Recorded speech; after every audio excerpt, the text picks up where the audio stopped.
Ça fait combien de temps que je bosse là? C'est pas encore l'heure de manger? Oh, mais j'ai faim moi. J'ai vraiment faim ou c'est de la gourmandise? Bref, je vais pas attendre jusqu'à midi. En plus, j'ai un paquet de cookies là.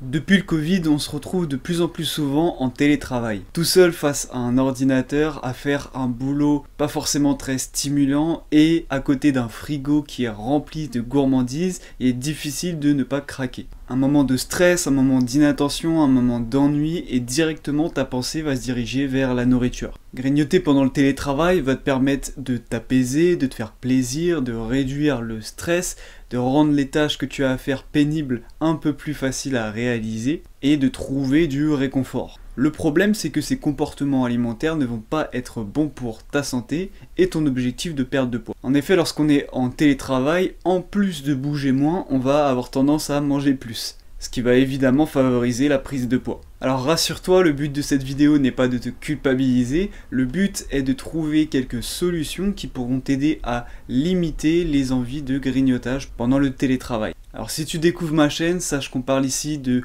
perte de gras et d'optimisation des performances. Je t'invite à t'abonner et à activer la cloche des notifications, ça te permettra de ne pas louper les prochaines vidéos, en plus c'est gratuit et ça permet de soutenir la chaîne. Je pense que tu l'as déjà remarqué, mais les envies de grignoter sont fortement liées aux émotions. On va grignoter lorsqu'on est stressé, lorsqu'on est anxieux ou encore lorsqu'on est frustré. La première chose à faire, c'est faire une petite introspection pour savoir à quel moment ça arrive et pourquoi. Est-ce que je grignote uniquement quand je suis seul? Est-ce que je grignote à certains moments de la journée? Est-ce que je grignote par envie ou tout simplement par faim? Sur quel type de produit je vais me jeter lorsque j'ai ces envies de grignoter?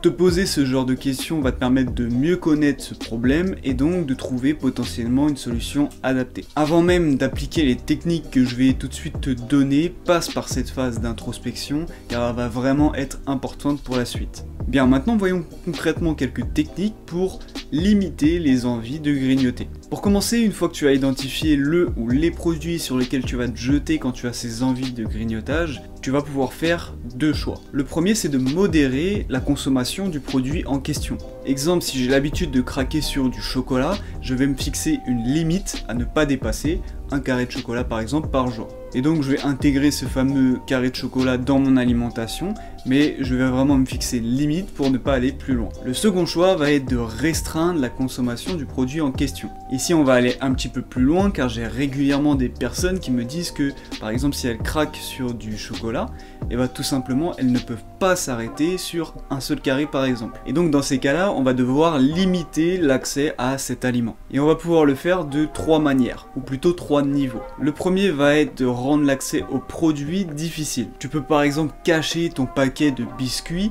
dans une pièce à l'extérieur de celle où tu te trouves. Ça paraît bête, mais lorsque tu as des envies de chocolat, il est rare que tu ailles faire des courses sur le moment T pour aller en chercher. Et on va s'inspirer un peu de ça pour rendre l'accès difficile aux produits que tu préfères et donc limiter ta motivation à aller le chercher. Finalement, plus l'accès est facile, plus tu vas pouvoir craquer abondamment et de manière régulière. La deuxième manière, c'est d'acheter des produits déjà portionnés. De cette manière, tu ne peux pas manger une tablette entière de chocolat, étant donné que dans le paquet que tu as, il y a seulement un ou deux carrés par exemple. Bon, et pour la dernière, c'est vraiment dans le cas où les deux autres n'ont pas fonctionné, il faudra ne plus acheter le produit en question.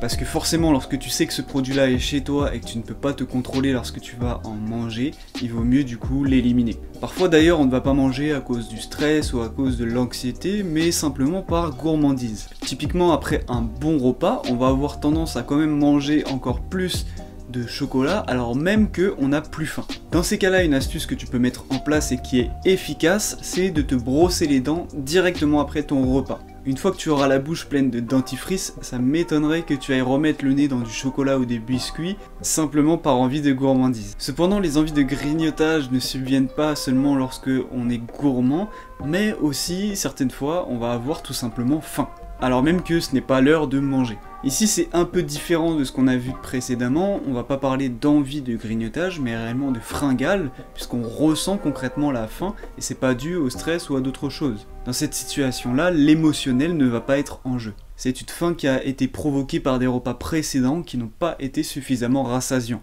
Alors pour y remédier, bien sûr, il faudra faire un travail sur ton alimentation. Ça va passer notamment par manger à heure fixe, parce que ton corps va enregistrer les moments de la journée où tu vas manger. Et si par exemple tu as l'habitude de manger à midi et que demain tu vas manger à 13 ou 14 heures, et ben à midi tu auras faim. Également il va falloir favoriser dans tes repas des sources de fibres avec typiquement des légumineuses, des légumes et des fruits, et aussi des sources de protéines, donc la viande, le poisson, les œufs, les produits laitiers et certaines sources de protéines végétales. Et si après tout ça tu as encore faim avant l'heure du repas, tu peux par exemple manger des crudités un peu en avance de ton repas. Bien sûr, tu vas éviter la sauce pour éviter d'exploser le nombre de calories que tu vas consommer.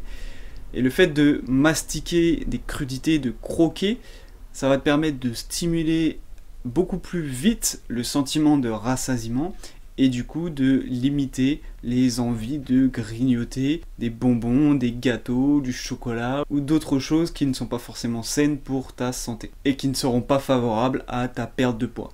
Voilà, j'espère que ces quelques conseils pourront t'aider à limiter les envies de grignoter. Ce qu'il faut bien comprendre, c'est que ça va pas disparaître du jour au lendemain. Si tu veux vraiment t'en débarrasser, il va vraiment falloir travailler sur toi-même et sur ton alimentation de manière approfondie. Si tu as aimé la vidéo, n'hésite pas à lâcher un pouce bleu et à t'abonner. On se retrouve très vite pour une prochaine vidéo et je vous dis peace.